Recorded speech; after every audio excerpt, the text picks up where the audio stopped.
Daniele, 76 was a baptism of fire for you in Formula One. I mean, it's crazy to think all of the different things that went on that season for you. Can we start at the beginning of the season? Let's go through that year chronologically, because the car was brilliantly fast early on, wasn't it? And Niki went into the Nurburgring, the German Grand Prix, with a 23-point lead in the championship. You must have thought at that point, before the race, that it was all looking very easy. Well, it's never easy, and that, until the last Grand Prix and the last finish. But nevertheless, 312 was really a fantastic car. Niki was in a great mood, and you have to remember that the points for the winner were 9, not 25 like today. So 23 points are like almost 3 wins. Okay, so was more than half a season. And the problem, again, was in the head of Niki. Why? Because Niki is such a strong, I talk about Niki in the present, not in the past.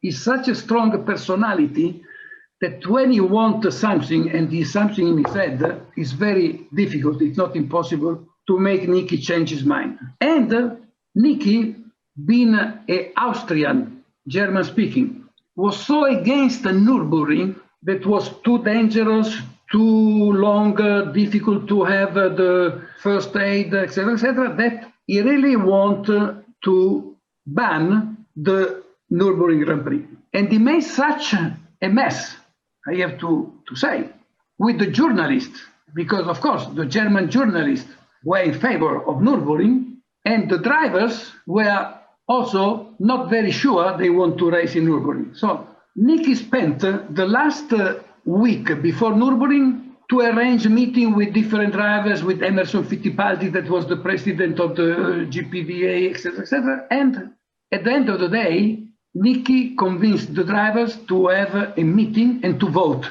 in favor or against racing in Nürburgring.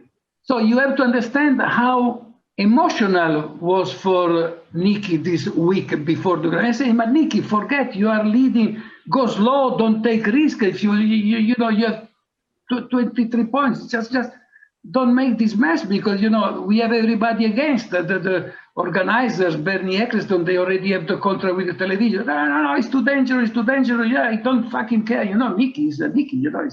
And he had this meeting, vote. He lost for 1 vote, so they vote to race in Nürburgring. And Niki was very furious, disappointed, because we have to race. So he was in a bad place mentally going into that race. It was distressed, was really dedicating his mind, not concentrated on the race.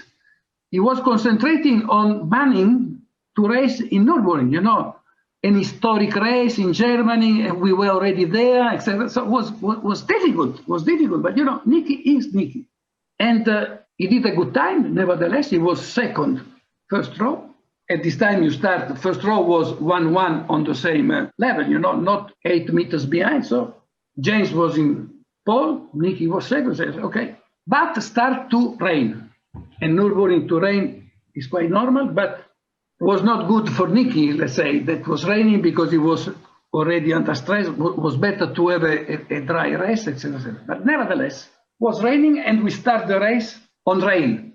And at these days, the rain, like the slicks, were like marble, We didn't have the warmer of the tires. You take the tire, it was a piece of ice, you put in the car, The only one that started with the slicks was Jochen Mass. You know why? Because he's German, because he had some friend on the other side of the circuit. When you have such a long circuit, 23, 24 kilometers, could rain at the start, you can have sunshine on the other side. And Jochen was with the slicks. All the other were with the rain. So start the race. Of course, after half lap, everybody saw the track was dry. So everybody come back to change from rain to slicks. At the time, we don't change the tires in 2 seconds, but maybe in 15 seconds, And you take this 4 piece of ice, Goodyear, hard, you put on Niki, and we made not mistake, was a little bit slow, and he lost 3 or 4 places. So he started that he was even more furious. Okay, he started like a tornado. He overtook immediately 2 or 3 cars. Carlos Pace told me that when Niki passed him was like, and he arrived in this famous Bergwerk curve that was still in some place wet or humid or whatever. It was cutting on the side of the corner. You have a little bit of cement, that was even more wet, and he lost control on the wet, and he crashed against the rock on the right. Unfortunately, the rock broke the fuel reservoir, and the flame involved all the car, and Ertel and Lunger even crashed against him. It was total panic. Luckily, Arturo Merzario was so brave to go into the flame, and with the help of Guy Edwards, I think, they extract Niki. That was still conscient, and he was completely burned because he lost the helmet and part of the balaclava, and his face was really horrible. Because what was more dangerous is that for stopping the flame, they use a lot of fire extinguishers. So this chemical that invade the cockpit, and Niki inhale a lot of these fire extinguishers. So Uske von Heistein, that was the race director, came to me and say, Daniel, we have to go immediately to Adenau Hospital because Niki is there. So because of the lack of radio and things, how soon after the accident did you in the pit lane know that A, there'd been an accident, and B, that it was serious, and C, that it involved Niki? I think it was quite long, maybe more than 5 minutes, because the radio of the marshal on this place called the race control. The race control called Uske von Einstein, race director. Uske von Einstein came to me and said, come in my Porsche and we go to Adenau Hospital. It was a little hospital in this little village of Adenau. When I arrived at the hospital, I think was minimum 20 minutes from the accident. And when we arrived, Niki was awake, was talking to me. But the doctor took me and Uske von Einstein, and they say to me that the vital parameter of Niki were very, very bad.